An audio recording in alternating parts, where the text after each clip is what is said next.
Olá, meus irmãos, a paz do Messias esteja sempre conosco, do nosso Pai amado. Bom, irmãos, eu vim aqui ler para vocês uma passagem de 1 Coríntios 12.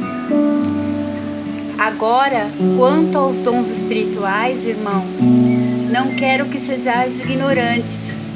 Sabeis que quando eles, pessoas das nações, estáveis sendo conduzidos para aqueles ídolos, sem voz, conforme acontecia que estáveis sendo conduzidos.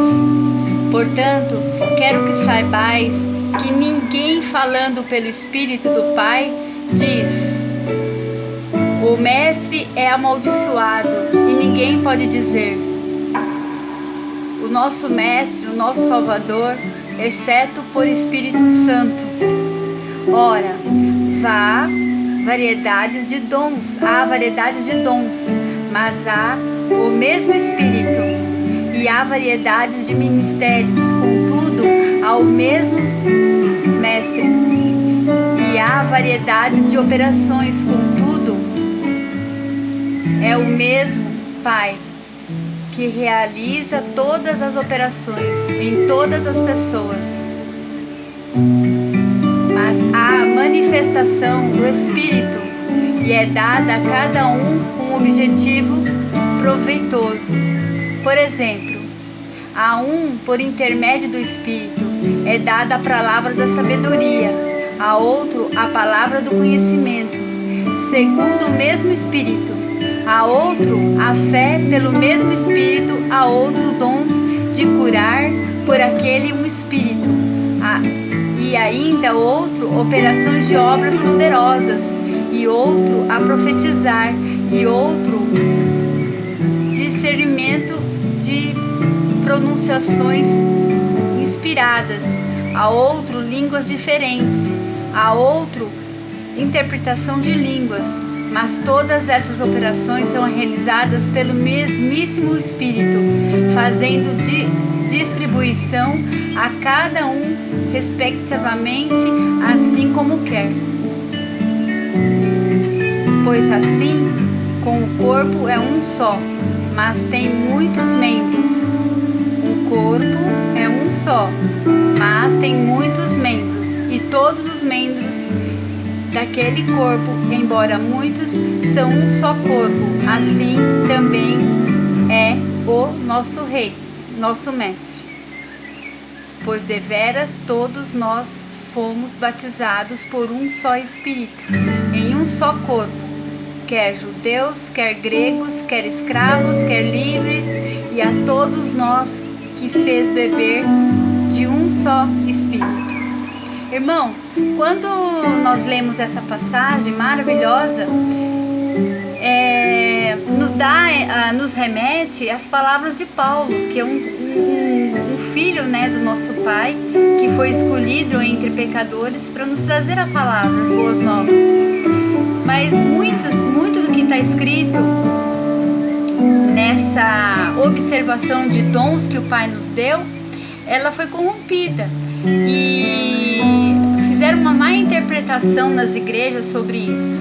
Por exemplo, o dom de línguas. O dom de línguas não é para falar em dons diabólicos, sabe? Aquelas linguagens que ninguém entende. Já foi dado um dom que é para que pudesse entender o que é dito. Por exemplo, naquela época, eu não sabia falar inglês, eu não sabia falar grego. Eu não sabia falar as línguas, Então o que o Pai fazia? Ele dava a sabedoria para ir lá e falar na língua que a pessoa entendesse, porque a palavra era necessária ser levada. Mas então o que foi feito? A pessoa passou a falar na língua que a pessoa falava para que ela pudesse compreender. Isso não é aquelas linguagens que você escuta nas igrejas, aquelas coisas que ninguém entende. Porque o nosso Pai é um Pai de clareza, é o Pai da verdade. Ele jamais iria falar com seus filhos através de linguagens que ninguém entendesse, Então nós precisamos entender o que o irmão está falando com a clareza do Espírito do nosso Pai, porque Ele deixa bem claro, né?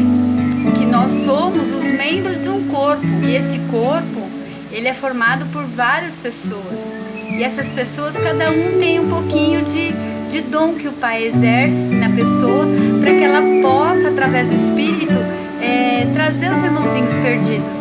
Isso não é um poder no mundo, e sim um poder do Espírito. A sabedoria que ele diz não é a sabedoria de ficar rico, é a sabedoria de saber entender a palavra do Pai e levar. A inteligência, a abertura da mente, o dom de cura. O dom de cura é curar a pessoa do engano. Não é curar pessoas na carne, né? Não é ser médico. A pessoa está com câncer lá, eu vou lá curar. Não, não é isso. Nós temos hoje o dom de cura espiritual. O dom de cura para a palavra do Pai. Tirar a pessoa do engano e trazer ela para a realidade, para as coisas do Pai. Esse é o dom fornecido para nós. Então nós temos que ler as Escrituras com os olhos abertos, e sim dentro do padrão do Pai, e não do que os homens colocam. Que a pessoa vai na igreja, ela vai ser curada, ela vai ser liberta, que o demônio vai sair dela, que ela vai falar em línguas. Essas coisas, meus irmãos, não existe no reino do nosso Pai. Não existe nas verdades do nosso Pai. Precisamos estar atentos, porque o inimigo, ele nos engana. Ele nos coloca coisas na nossa mente que não existem. Irmãos, leiam as Escrituras, mas leiam com os olhos do Pai, do Espírito. Amo vocês.